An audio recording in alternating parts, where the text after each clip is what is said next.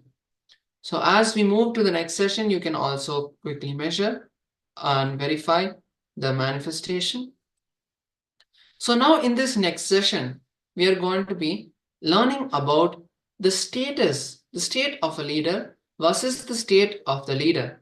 So what's the difference? Last session, we understood that the leader is not just about the status, it is also the state. But if I already have the status, why do I need the state? Or if I can get the status, why do I need the state? All of these different questions is what we are going to be answering in this session. So I request all the participants to be in the space of listening. And just before we move, we have a participant, Vishwanathan Iyer, is saying that the size decreased. How much has it decreased? If you can also share that, it will be really beautiful. By just an approximate measurement, you can say maybe a centimeter or by an inch. So with that, let us now enter the understanding of the status versus the state of a leader. In this session, we're going to learn about the state of a leader versus the status of a leader. We're going to be watching multiple sharings from the Supreme Pontiff of Hinduism directly, and we're going to be receiving these revelations and to go on sharing your powerful cognitions as you receive them. In the Zoom chat, note them in your book of heart, and make sure you maintain the powerful cognitions as you listen to these sessions. Now we're going to be seeing a session now on the quality of a leader.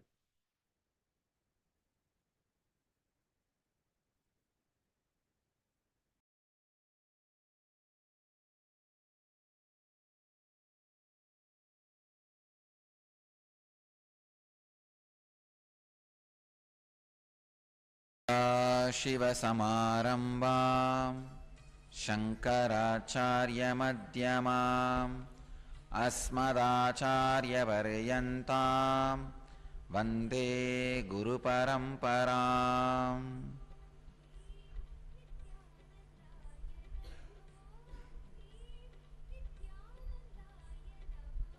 I welcome you all with my love and respect.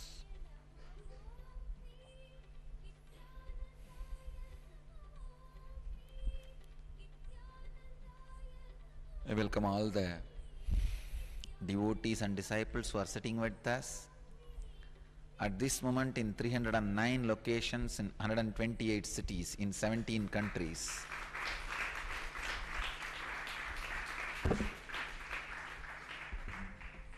I am receiving thousands of emails every day about this satsang homework. The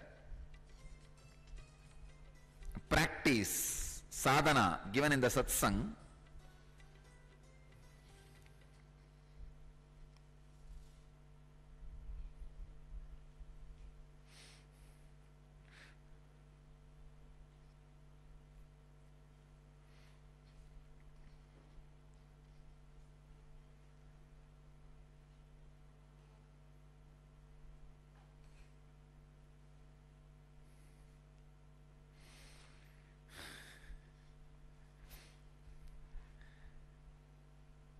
even the selected few ones which they brought,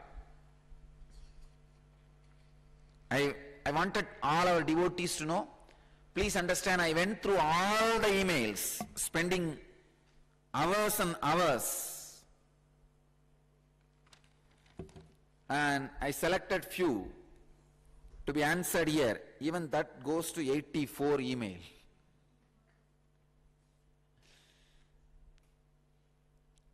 essence. First thing, I am very happy many people are practicing. They are not taking it too lightly. They are sincere. So I really feel the mystery school have started. See, mystery school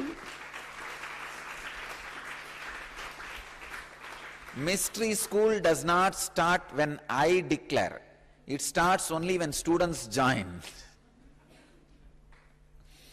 So now, I know for sure, we have at least few thousand sincere students around the world. That's the first thing. Second thing, so many people have written, Swamiji, I am shocked and surprised. I have the capacity to inspire and enroll people. See, actually,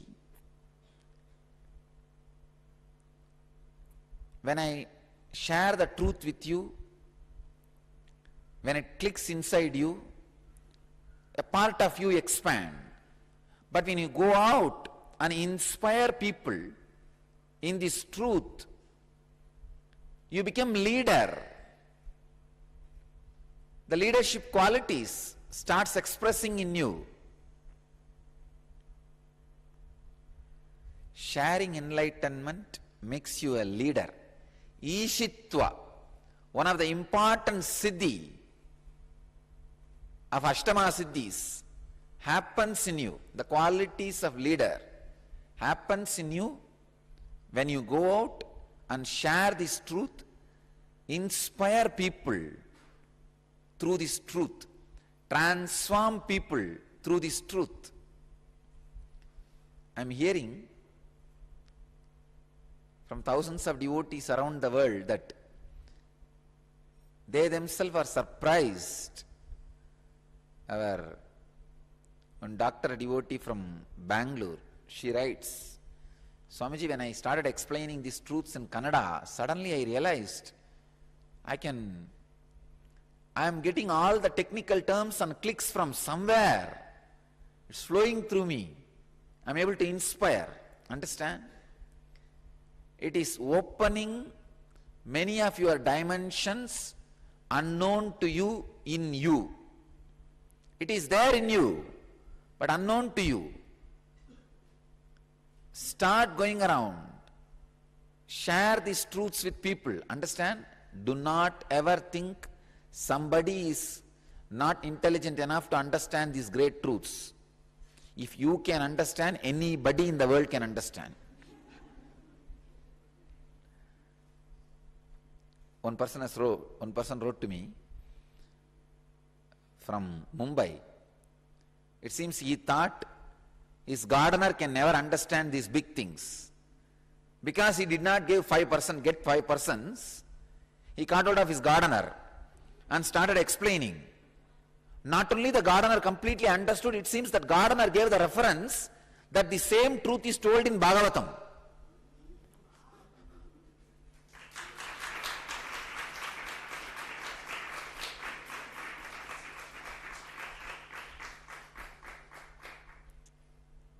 He asked, it seems, how did you know it is in the Bhagavatam? He said, no, I heard in the Engage. In Bhagavatam they recite this. So don't think people can't understand these truths. Don't think people are fools. So catch whoever you can and try to share this truth, inspire them. So I heard many people are putting these truths in their Facebook, sending emails and making phone calls, and sharing this through phone calls is also happening. First thing, I am very happy. The mystery school is successfully functioning. Second important thing, people are discovering their new ability and capacity. Ma Nithya Ramani from Bangalore, she is writing, she went to the eye doctor, and inspired him about this idea. After the routine checkup, that guy got so inspired, he started listening the whole thing, not only listening, completely convinced. and he wanted to see the discourses and come to the ashram and see.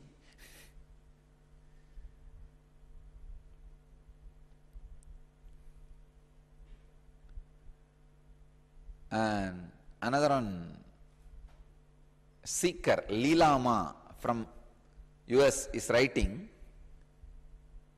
it seems she was a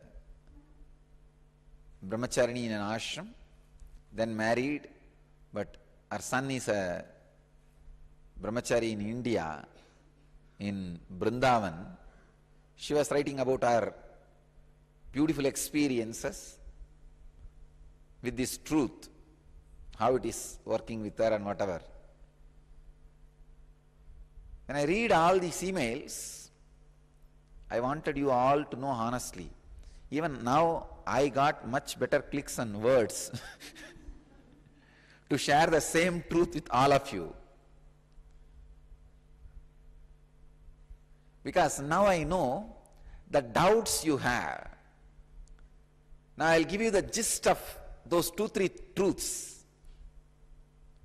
Please understand. This is the answer for many questions I received.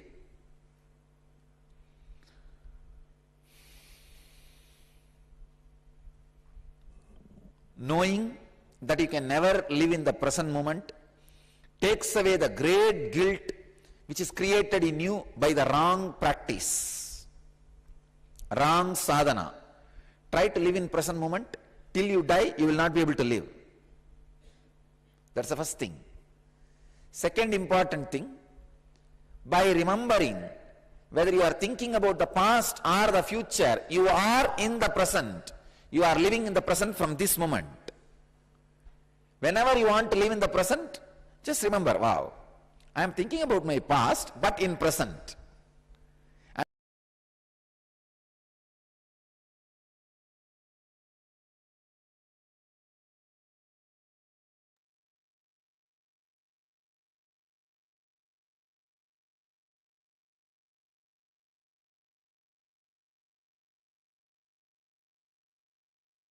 Yes.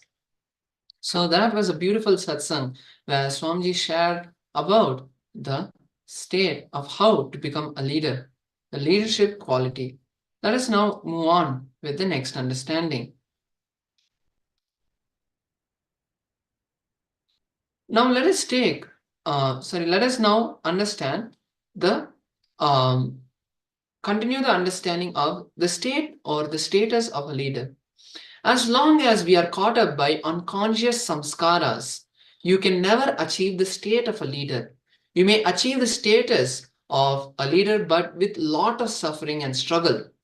Why is that so? Because the samskaras are the engraved memories that are the engrams. They do not allow us to think in a fluent way.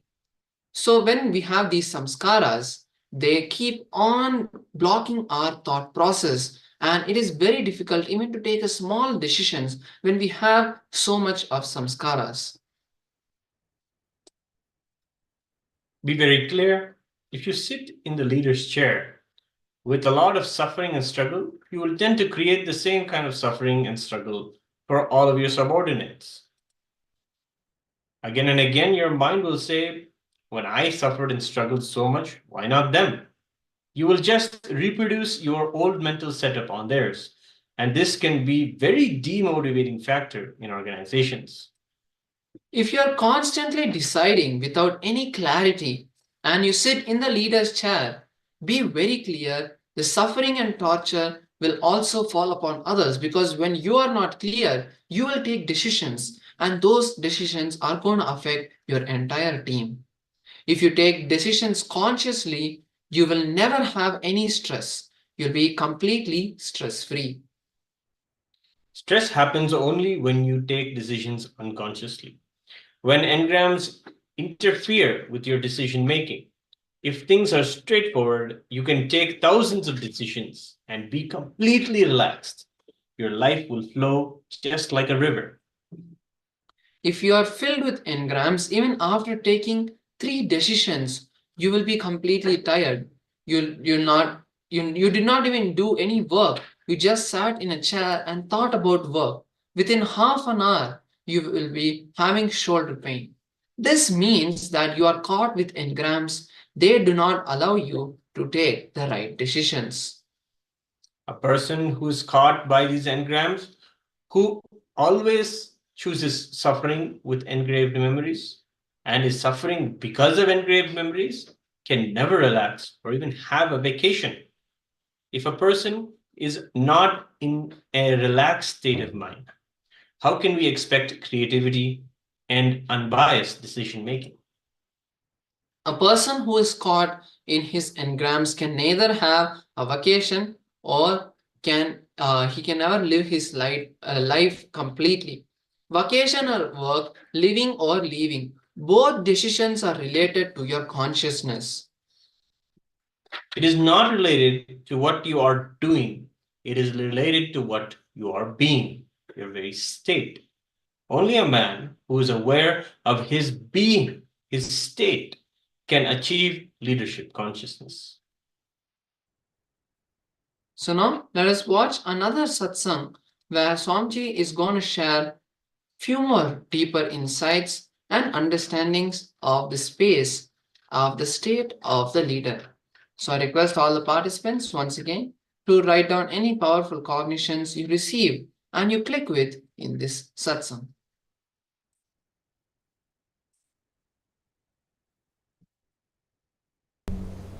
It's a question from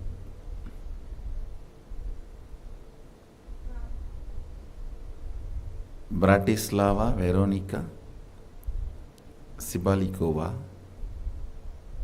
The question is, I still live on same situation. I create product and different people have profit, but not me. Where is the problem? Listen. Basic problem is you do not have confidence on you to be your own boss. I tell you, only fools work for others. Either you spend your time, life, energy to fulfill your dreams, or somebody else will hire you to fulfill theirs. Understand the basic truth about life. You may be giving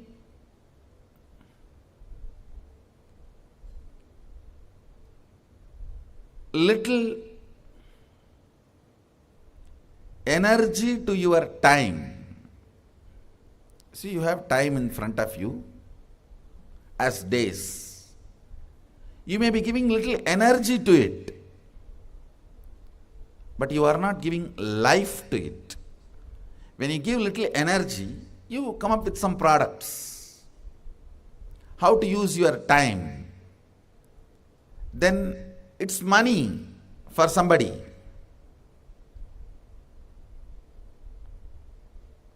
Understand?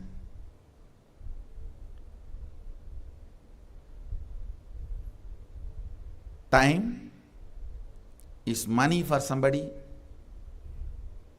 Time for your boss, your time is money. For your spouse, your time is attention. For your boyfriend or girlfriend, your time is love. But actually, your time is life for you. Understand? Your time is life for you. You may be giving little energy to your time, but not life to your time. That is where this whole problem is, I tell you. Even if you think you will be a worst failure, be your own boss.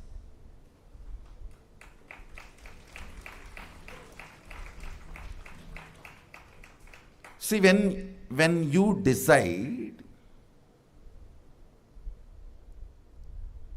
what should be done, how to make yourself a product, how to share with the world, when you have the complete freedom, you can't be in depression for a long period. You can't be in depression for a long period. You have to wake up. There are multiple reasons why you should wake up, but you will wake up. Sometimes greed will push you. Sometimes jealousy will push you. Sometimes inspiration will push you. Sometimes right things, sometimes wrong things, but you will be pushed. When you add life to your time, when I say adding life to your time, I mean, listen carefully. Ends of your actions result completely for you. You become responsible end to end. That is what I call adding life to your time. Listen, I'll repeat. Ends of your action, effects, side effects, everything affects you directly, completely. Naturally, this situation will make you responsible.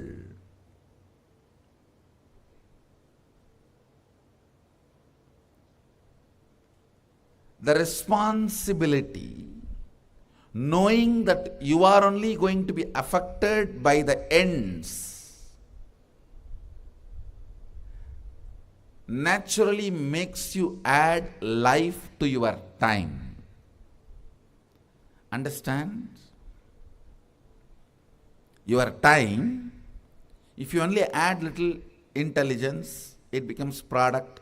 If you add little energy, it becomes activism. But if you add this great, powerful component, responsibility which comes by the clarity, the end is going to affect only you. See, the biggest problem with working for somebody is, you do not care about the end product. It means you do not care about your life.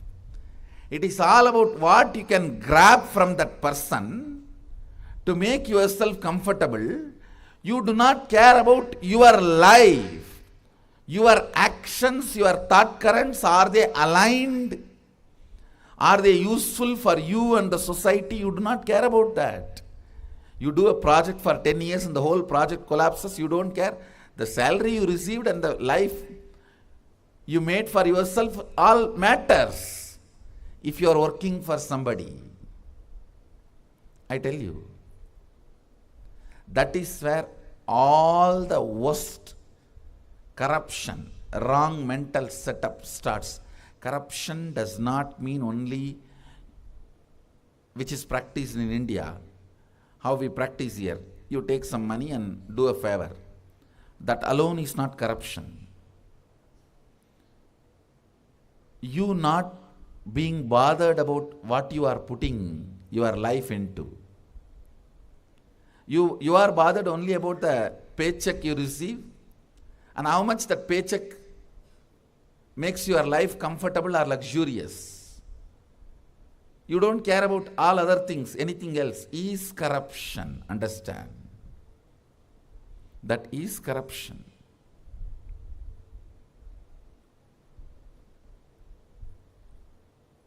I should say, not only the person who asked this question, many of you are in this situation. I create product and different people have profit, but not me. How many of you feel you have this problem?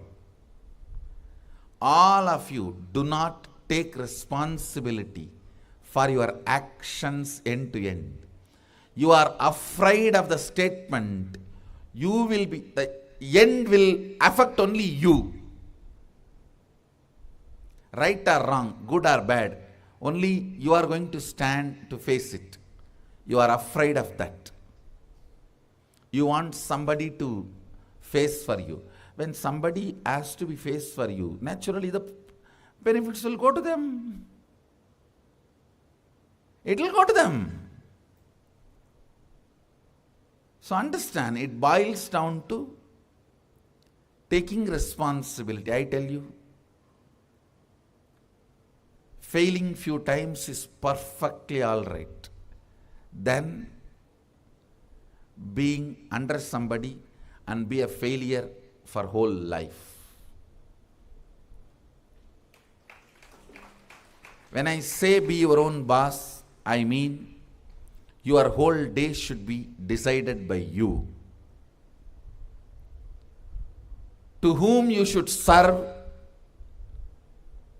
to whom you are going to share yourself,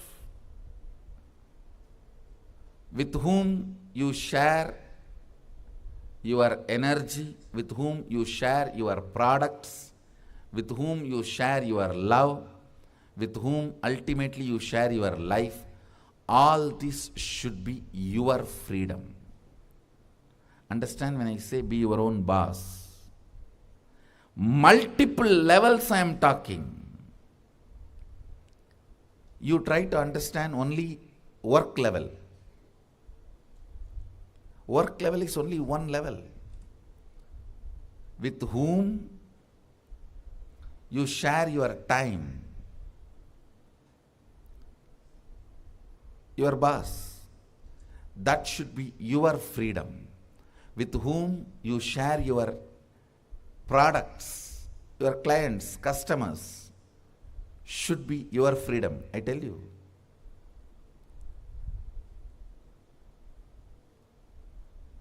You are successful as long as your customers do not make you compromise on your integrity. Once you compromise on your integrity, they will be the first failures. Understand? Not you, they will be the first failures. Like pharmaceutical industries. The customers have made the company to compromise on integrity. Who suffers? Customers. Whenever your integrity is compromised for customers, clients, who receives your service or products, they will be the first persons to be affected. Listen to these few things. Same way, with whom you share your love, your life partner. When you are in the mood of demanding love, it's only going to be a constant bondage and torture. When you are your own boss, you know how to share it, how to share the love.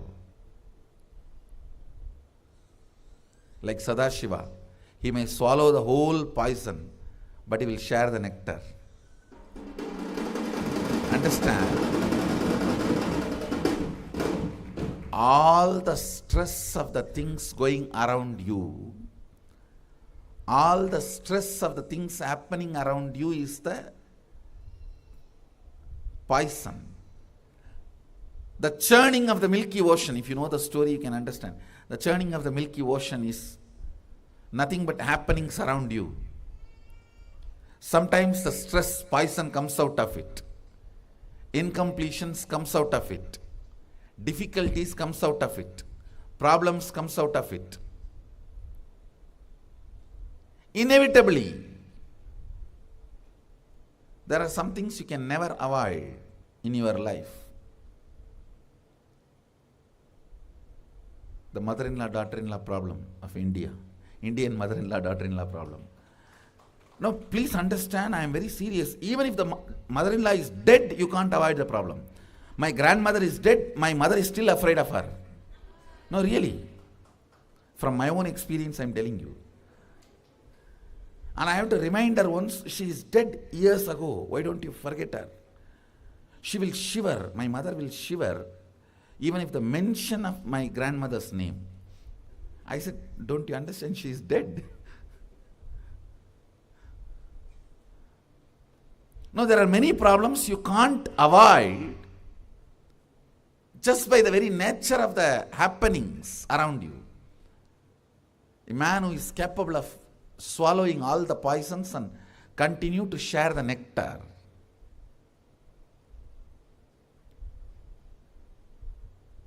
becomes leader.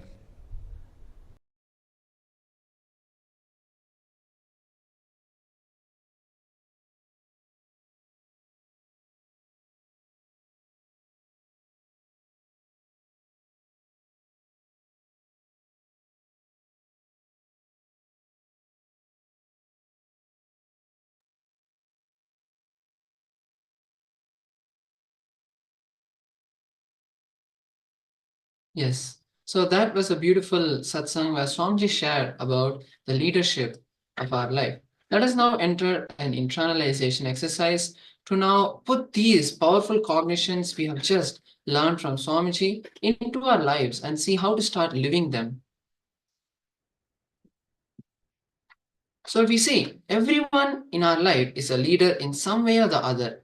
Either you are the leader of your team, you're the leader of your house, you're the leader of your school, in your school of something. So in some or the other place, you are a leader. In some or the other way, in every part of your life, you will be a leader. Now list down the areas of your life where you are already expressing leadership and you think you can improve. And list down the areas in your life where you really feel you want to start expressing leadership and decide to take up the responsibility. So let us start this internalization now. Now start writing down these two powerful lists in your life, your experiential lists in your life, and we'll start with this now.